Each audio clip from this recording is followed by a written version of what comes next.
Aloha. It's Good Friday of 2016 here in Honolulu at Think Tech Hawaii. This is Hawaii is My Mainland. I'm Kaui Lucas, Homegrown Perspectives on Earth's Most Isolated Archipelago. But I'm not isolated in the studio today. I have three wonderful people who are going to help navigate us through tomorrow's Democratic Un-Caucus. It's a presidential preference poll, and they are Cameron Sato, Asami Kobayashi, and Elliott Van Wee.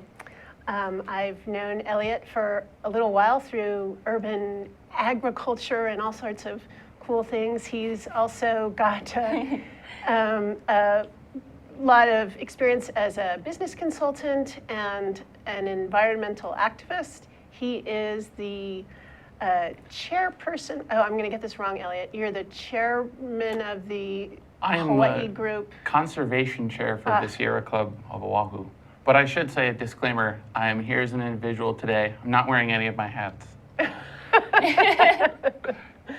Okay, and Asami is a graduate of McKinley High School here locally and is now a student with double major at UH of biology and political science.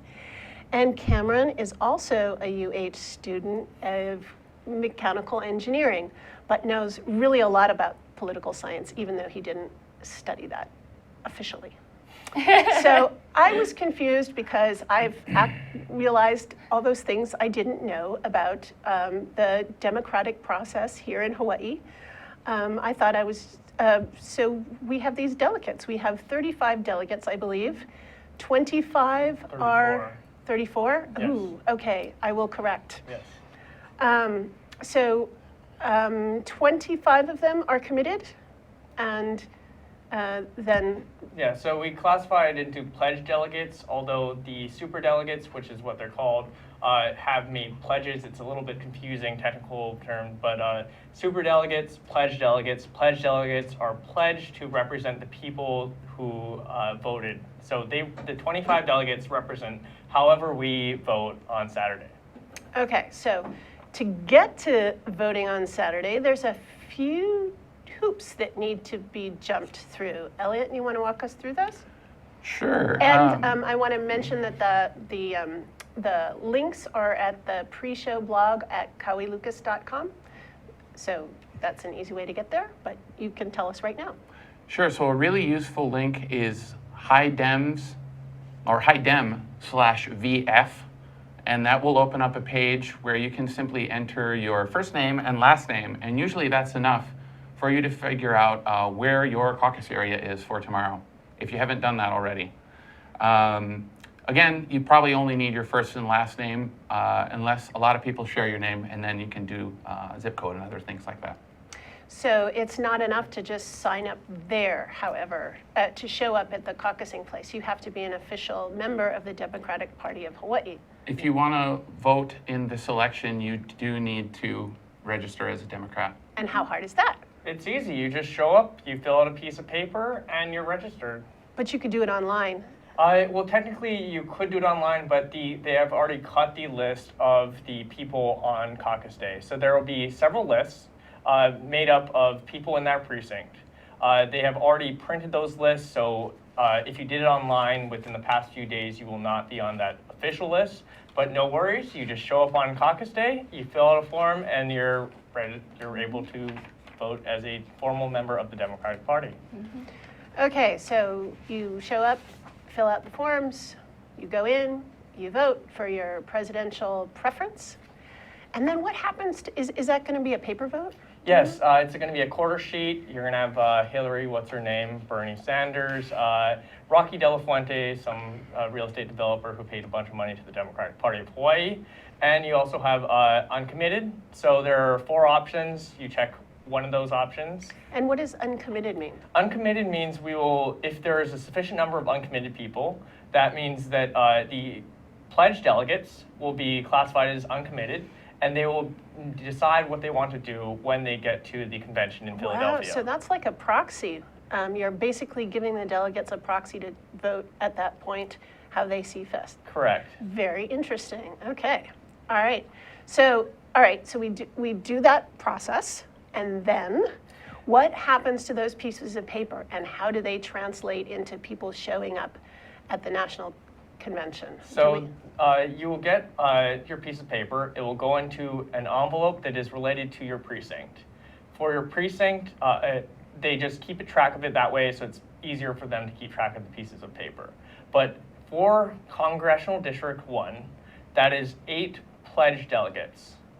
For Congressional District 2, that is 8 pledged delegates as well. So we're 8 and 8, 16. There are 3 pleos, or party leaders, party leaders or elected officials. And then there are 6 at-large delegates as well. And all of those come under the committed.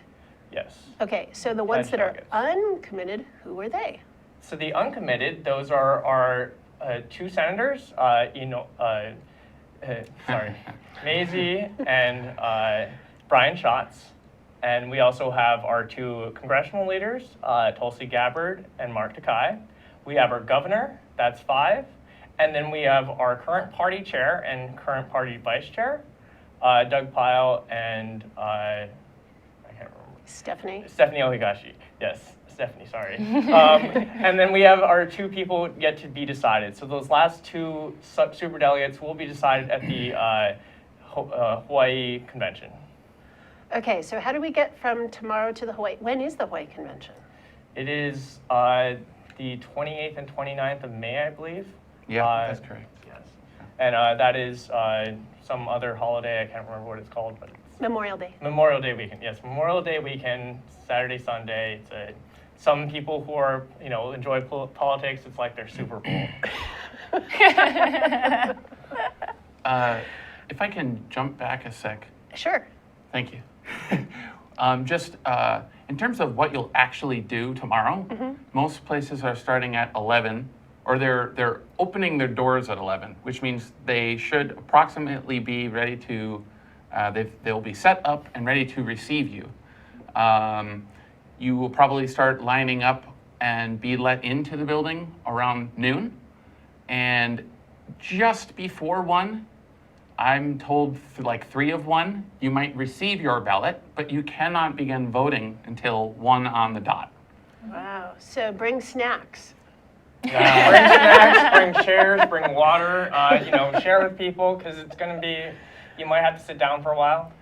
Especially if you're not registered yet, because like we said, if you're not a registered Democrat, you cannot vote in this election, and you should probably try and show up a little early so you can do that. Or if you're not a registered voter too, you can do the same thing. You fill out a form, you fill out the Democratic Party form, and you're good to go. Asami, where are you voting tomorrow? Tomorrow I'm voting in District 23. That is Manoa Elementary School.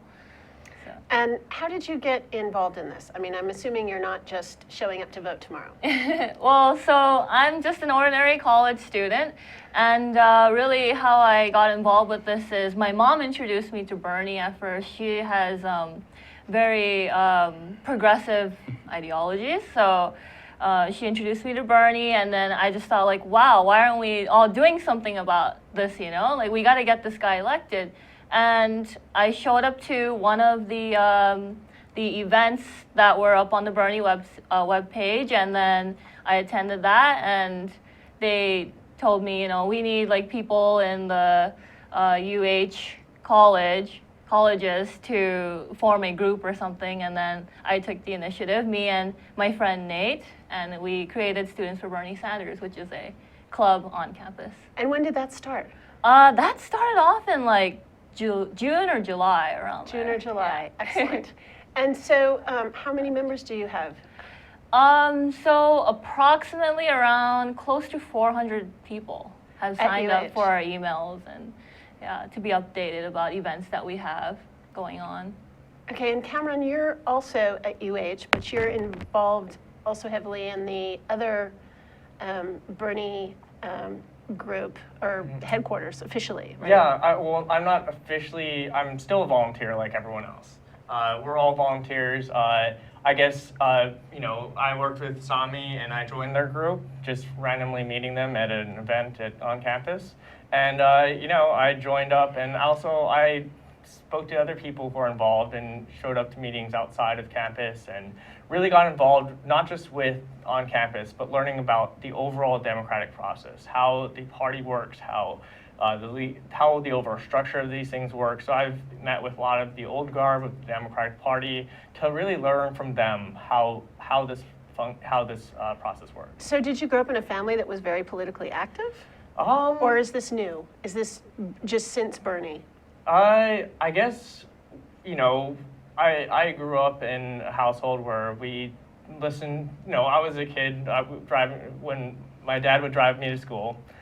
We'd listen to Hawaii Public Radio. And, that's sort of where being informed became part of, I guess, a cultural aspect of how we do things. Well, that's a good point. Good point. Cultural aspect of how we do things in politics is so nicely interwoven, I think, especially here in Hawaii. So we're going to take a little break and then come back and talk some more. Yay, politics.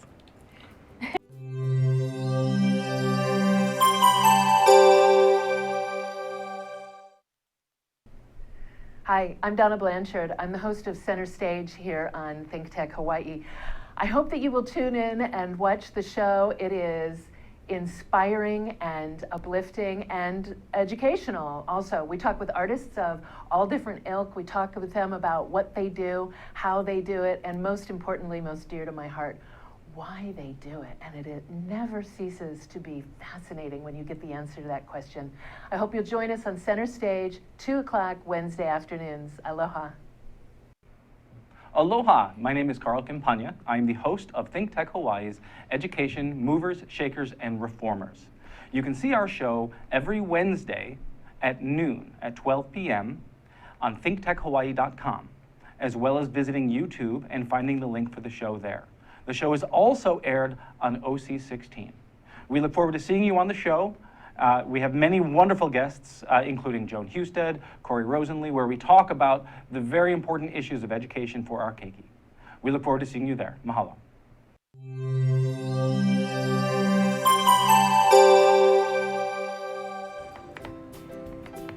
Welcome back to Hawaii is My Mainland. I'm Kaui Lucas, and with me today I have 3 very dedicated volunteers for the Bernie Sanders campaign who are helping me to understand this sort of mystifying process that the Democratic Party has as far as choosing the delegates.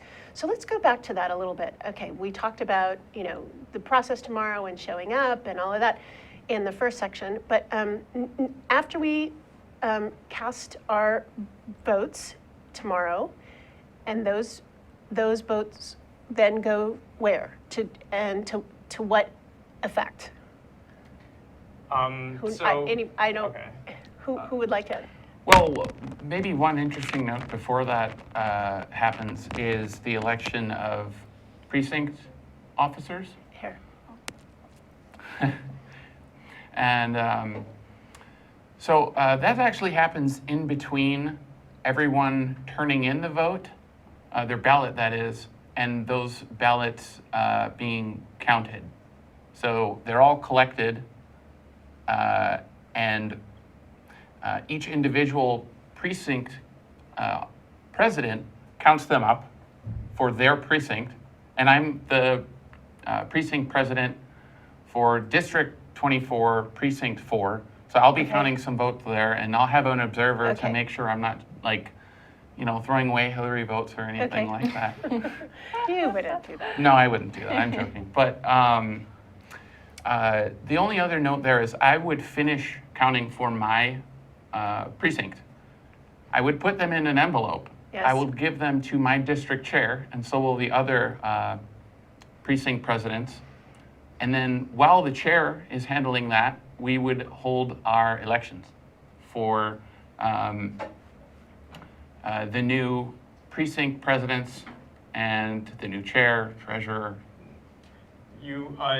So you're allowed to continue to vote until the last precinct club meeting finishes.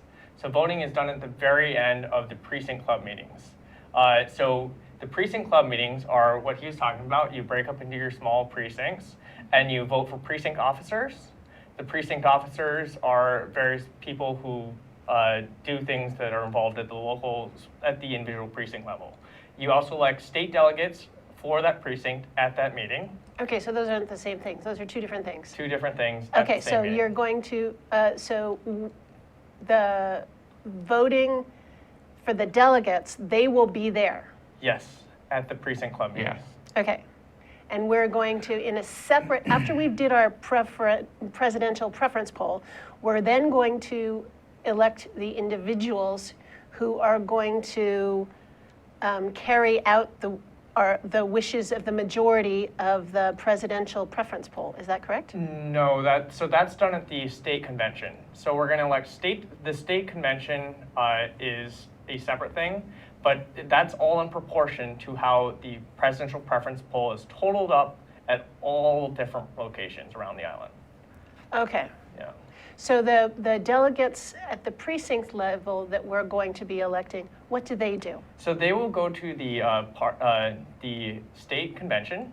At the state convention, we adopt various resolutions to decide things for the future of Hawaii, for the Hawaii Democratic Party. Like maybe that we could have something crazy like online voting that would allow a lot of our people, Wow. people to vote. Wouldn't that or, be awesome? Or maybe we can make have these superdelegates, suggest that the superdelegates vote based on the will of the majority of the vote of the people. Yeah. Bernie Sanders is encouraging them to do that right now. Is encouraging who to do what? Superdelegates to vote accordingly based on their constituents. Okay, all right. So I think I'm a little clearer.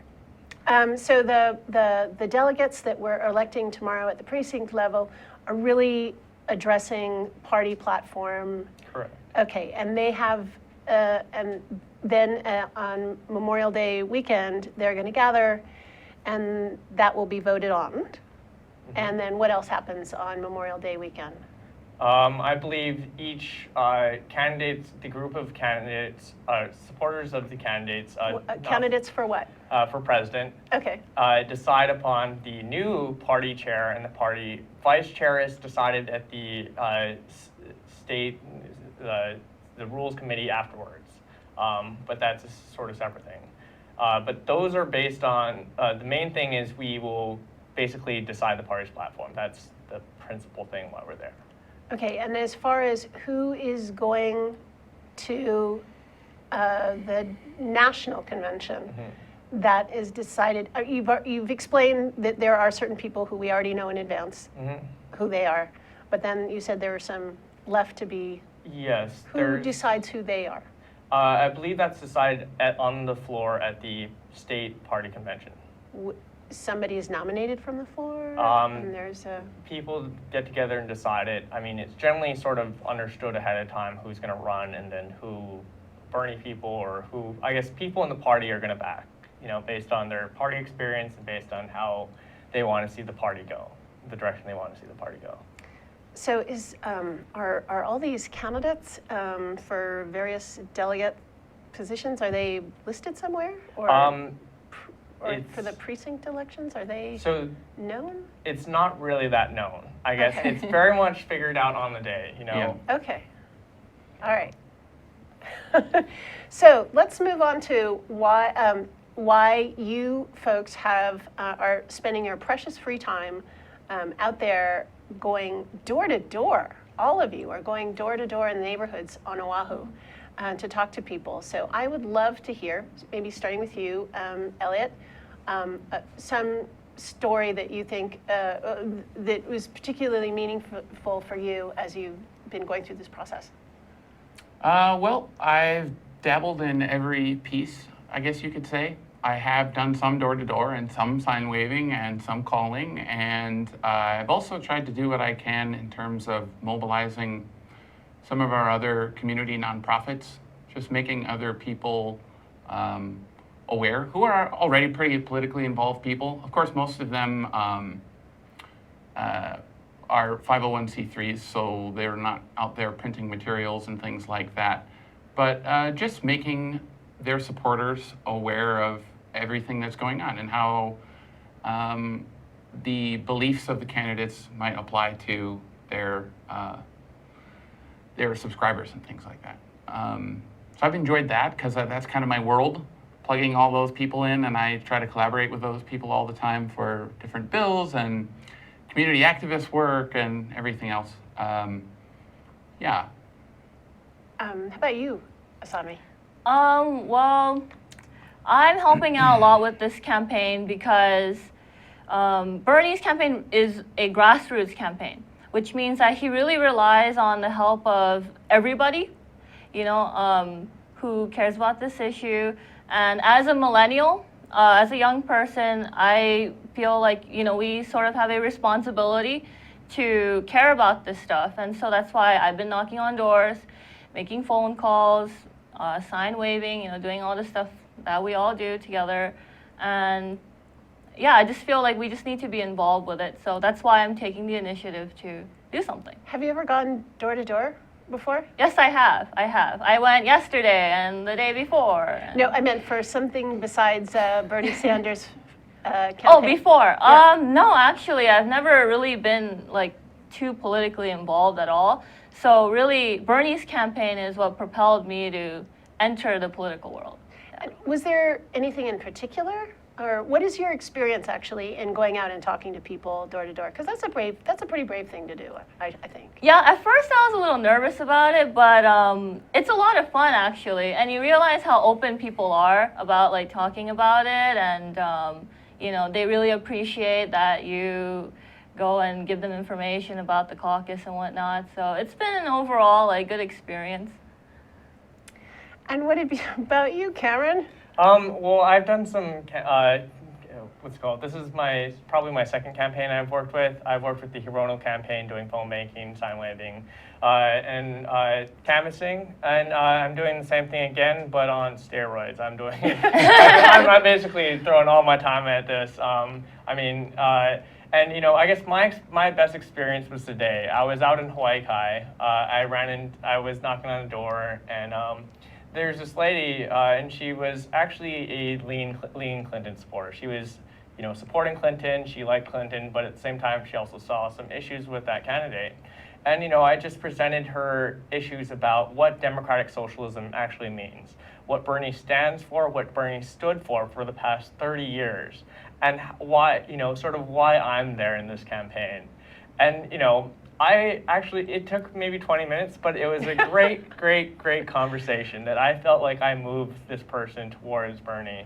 20 minutes, that's actually pretty good when you consider that she has been a Clinton supporter for obviously, or presumably, quite a bit longer. And talking about that democratic socialism, last summer I was in Germany, and they think they invented democratic socialism.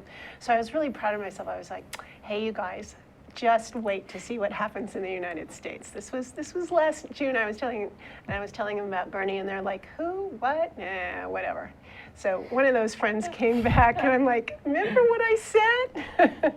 So it's not so scary, really, when you when you explain it to people.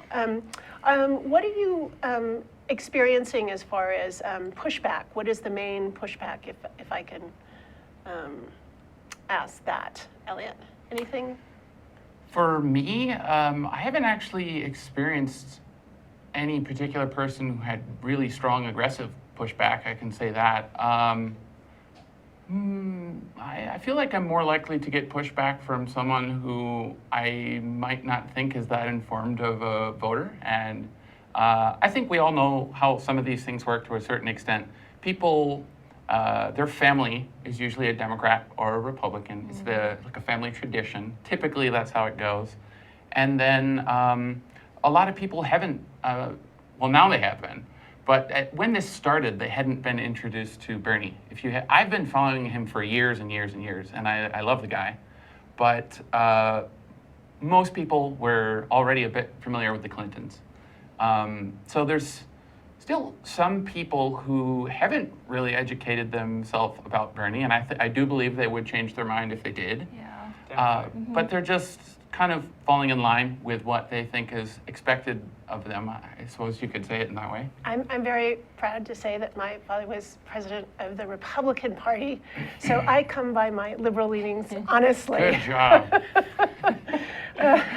Asami, what about you? Have you encountered any sort of pushback?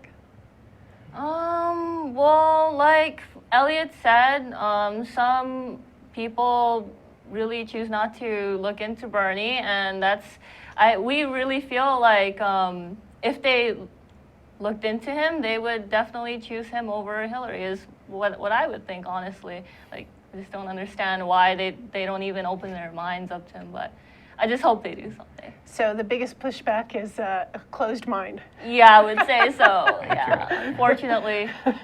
How about you? I guess people will say, oh, he's old. But like, when you actually look at who the candidates are and who is authentic, he's the only one who doesn't dye his hair. You know, one of them has more hair. Seriously, he's the only one who doesn't dye his hair. He's authentic. So people perceive him as older. And honestly, he's not that much older than all the other candidates. Well, that is an excellent point, Cameron. He's very spry, too.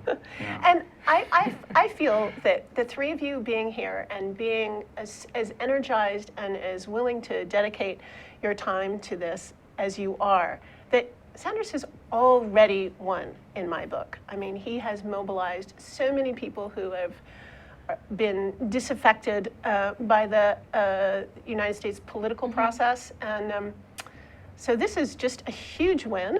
I saw Maisie this week at the Capitol. She's in town, and so you've gotten your feet wet before. This wasn't a brand new one, but do you think you're gonna move on? You mean in terms of continue to work? Well, let's stick with what do you see happening tomorrow? I see it being a great contest. You know, we can't say we are guaranteed to win. No one can say that, because when we don't turn out, that's when we lose. If our people turn out and they turn out in numbers, that is where we don't just need to win tomorrow. We need to make up for Mississippi, Louisiana, Georgia, Alabama, all these states that voted before us, who have, voted for the Clintons, and have gone with that brand name recognition, that we need to approach a new narrative, and Hawaii is about doing that for California, for New York, for all these other big states that are liberal leaning. We need to send a message that people, Democrats, progressive, stand with Bernie. Excellent points, and let's take another little break and be right back and share more Bernie stories.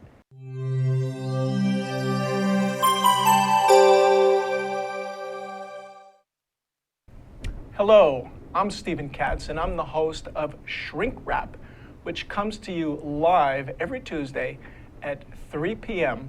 on thinktechhawaii.com, and then it's repeated again whenever you want if you go to the website.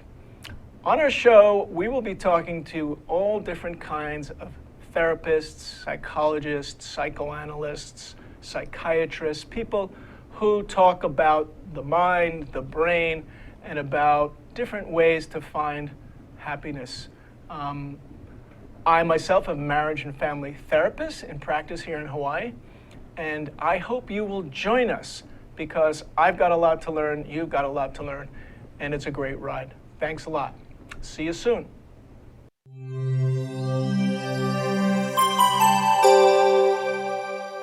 Okay. We're back. This is Hawaii is My Mainland. I'm Kawi Lucas, and with me today are Elliott Van Wee, Asami Kobayashi, and Cameron Sato, all active volunteers for the Bernie Sanders for Hawaii. And we were just discussing, like tomorrow, what's going to happen. What are you most excited about? And should we all flood the Bernie Sanders campaign headquarters? Where is the campaign headquarters? Because not everybody knows. So the campaign headquarters is actually at a Ward warehouse on the second floor. You'll meet a lot of like-minded people there, and our campaign staffers from the national campaign. So the national campaign sent some folks to Hawaii. Correct. Do we know how many? They initially sent 6. Then Now other. it's 7. Now it's 7. Then we hired 2 local people as well. So they're up to 9 now. Are there any numbers that we can talk about as far as people signing up on some kind of email list or interested list for Bernie? Has there? I'm not aware of any sort of. Do we know how? We're up to about 3. Asami was saying yesterday we're up to 3,000 on Hawaii for Bernie 2016. Yeah. So we have a substantial number of just people who have Facebook who went on and clicked on And who wanted to find out. yeah, and I can't tell you. That started 8 months ago, maybe. And I get like 30 notifications a day on my phone, and I'm like sitting there approving people, and of course it's the internet, so weird stuff come up like buy Ray-Bans or I'm from Nigeria, and so I have to close those out. But the majority are all these people coming in and who want to support Bernie, and it's been a lot of work, but yeah, it's been fun too, just to see. Oh, they have mutual friends of mine, and who are these people, and all the different walks of life. Yeah, it's fun seeing all the supporters. I get to see your Facebook profiles. I mean, I would say that Facebook group, and as well as other Bernie-related Facebook groups, are the backbone of this grassroots campaign. Without those without that mechanism, we wouldn't be able to plan events. We wouldn't be able to promote it. We can promote things on the North Shore or on. The people on Maui have their own Facebook group, and they promote things to plan and meet together. You know, on the Big Island, same thing. Kauai, they have all these people are able to get together because of these small communities can form who are from all across the island, know where to go on Facebook, and then find out about events and know where to show up. So what is that particular Facebook page that you were just talking about with the? Hawaii for Bernie Sanders 2016. And is that the letter for, or is it spelled out? It's It's spelled FOR. Spelled Yeah. out. Spelled out. Okay. I saw some. Oh, it was a Twitter account, I believe, that was Hi for Bernie. Also. But yeah, I mean, like Bernie has a lot of support from college students, especially, and so social media is like a really big thing in his campaign right now, and it's really like helping to energize this campaign for the millennials here. So I have to say, one it's of the been really reasons. useful. One of the reasons I wanted to have this show was I was driving up University Avenue the other day, and there was just a crowd of people out there sign waving. And I thought, wow, this is fantastic because they're students. So that was probably us. Yeah, it's a lot of fun. I mean, like dancing with the signs and then waving at people and all the honks that we get. It's a lot of fun. What happens? Is there going to be something happening at the headquarters tomorrow, or not really? We are going to try and get some last-minute people out and knock on doors. But tonight at 6 o'clock at the Republic, we have a huge rally we're planning. We have musical guests. We have Tulsi Gabbard, and we're just going to get all our people together. 6 to 8 p.m. at the Republic. And it'll be our one last rally. Come on Come out. party with us. Okay, wait. This is news to me. You've been holding out. All right, this event again. It's at the Republic, which is where? It's near Ala Moana, right in front of Ala Moana off of Iqua, I believe. And it's a concert venue. Yeah. But yeah, come on out. Okay, and it's at what time? 6 o'clock tonight. 6 o'clock to 6 to 8. 6 to 8. Wow, excellent. Okay. But don't go too hard. You still got to get up and vote in the morning. Well, there's if it's only until 8, I think. So Tulsi Gabbard will be there. Right. Has she been appearing? Did any of you meet Mrs. Sanders earlier did. this Yeah, I did too. Yeah, We all that did. was awesome. Asami, tell us about that. Where did and how was that? So Jane Sanders actually came to Church of the Crossroads. It's in University Avenue, and she had a meet and greet there. So basically, she talked to us about like Bernie's campaign, you know, why she's here, and then like she was just talking a lot of stuff. And Tulsi Gabbard was also there, and I got a picture with Jane Sanders, so it was pretty awesome. And how about you, Elliott? I was at the Church of the Crossroads event, and then I believe it was the following day, there was a little lunch gathering at town on Wailai. And I guess I got a much more intimate experience there. I actually, you know, she sat down right next to me, and we had some food, and we talked story. I was talking about energy issues, national and local. Yes. I'm invested in a few things, but one of them is the HECO and Nextera merger. I won't go into that now, but I talked to her about that. She wanted to know about things we care about here. There were also leaders in the Hawaiian community there, other environmental and social nonprofit people, some UH professors, and really good food. Town, yeah. I got an invitation to that lunch, but I do have a day job, so I wasn't able to go. But I do, following up on what you said, Bernie Sanders' page, his official page, has a whole page dedicated to his stance on Native Hawaiian issues, which is one of the core themes that I deal with here on Hawaii is My Mainland. And I was very, very heartened to see that that he's taken time, or his campaign has taken the time to research those issues. I mean, way back in '93, he signed the apology bill, and so You know, if I can add one more thing, I just want to tell people that after I sat down and I spoke with her, I think that Jane Sanders is a very intelligent, patient woman, and she would make an excellent first lady. And she actually, they're, you know, very much a husband and wife team on a lot of things going way back. And in my opinion, one of the best examples of that is when when Bernie was mayor of Burlington. And yeah, they've been doing this together for a long time, and she's a very intelligent, strong, and kind woman. So if anyone hasn't seen her yet, I'm personally endorsing her as First Lady as well.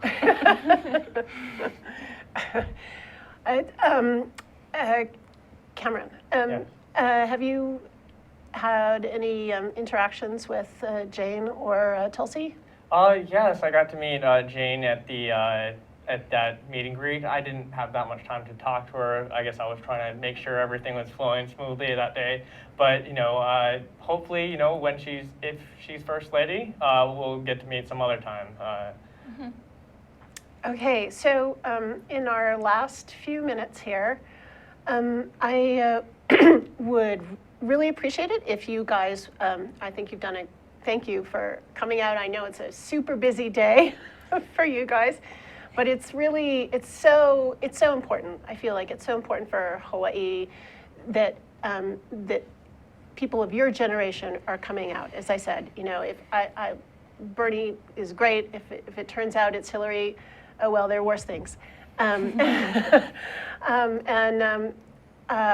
But how has this process, do you think, changed you as an individual? And why don't we just start with you? I would say it has made me a lot more outgoing in terms of being able to talk to people, just calling up random strangers. If you called up for enough random people you've never met before, and if you've knocked on enough people's doors where you've never met them before, you know, you're just able to just put yourself out there and not be afraid of what happens. Well, you're so charming and friendly and have a great smile. I'm not surprised. Asami. Well, yeah, I second that. What Cameron said has definitely, you know, made me into a more like outgoing person, calling and knocking on doors and everything. But also, most importantly for me, following Bernie's campaign has definitely shined the light, you know, that all these issues are going on, and we really need change, like campaign finance reform. You know, we need to do something about the environment, and it has just really like gotten me involved with politics, and I would like to go further into that. In what way? Oh, I mean, like just getting into politics more. Like I want to be more involved, you know, with our community, and that's all thanks to Bernie's campaign.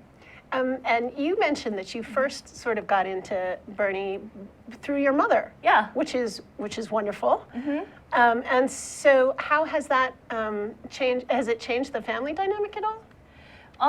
Well, the rest of my family doesn't really follow politics, but my mom has always been. And she's been really supportive of me, you know, like with everything I do. She always is always there for me. So, yeah, I mean, we both read the news all the time and talk about it. We're always discussing it during dinner and whatnot. So, yeah, that's how I guess it changed our family in a way. We just talk about politics a lot more, but we hope to get involved. Also with my family, my parents actually met through politics campaigning. Okay.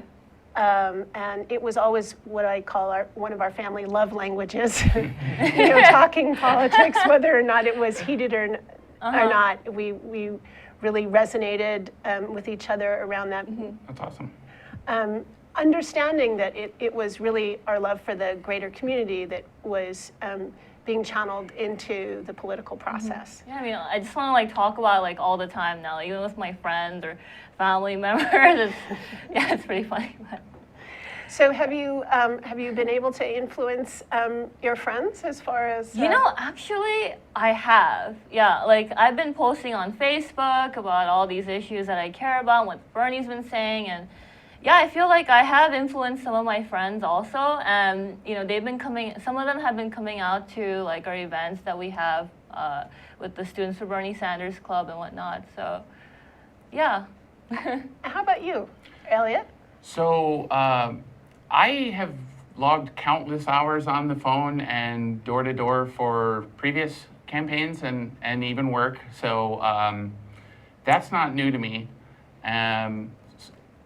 You know, I think I'm naturally, I'd like to think of myself as a measured person with a big mouth. So I've done these things before, but so not as much me changing, but I'm really happy to see these progressive policies be more acceptable across America, and it gives me a lot of hope to see people my age so overwhelmingly supportive of these things. It's about 80%, if I'm not mistaken, of millennials who, oh, he says higher, that's good. Wow, really? Yes. Some have said 87% in certain polls. So, and I think, if anything, we're probably higher than the national average. It's my assumption. And yeah, my generation really cares about these things. And it's going to be amazing to see what we do moving forward. I hope it's going to be amazing to see what you do moving forward. I'm certainly there to do my part. I feel like this is, that who knew that this was going to happen, you know, a couple of years ago, right? But it's when you see how much positive is happening here in Hawaii and across the nation with people getting involved, and that is really what it is going to take, is that people getting involved and looking at it, because we're, you know, the mold doesn't grow in the sunshine. So thank you all. Oh, Thank you for having us. Yes. And I will see, well, actually, I don't know if any of you know, I'll see any of you at Ainahaina Elementary, but if I may see you at the Republic tonight, who knows? I mean, it is Good Friday, I'm going to go to church, but maybe after church I'll go to the Republic.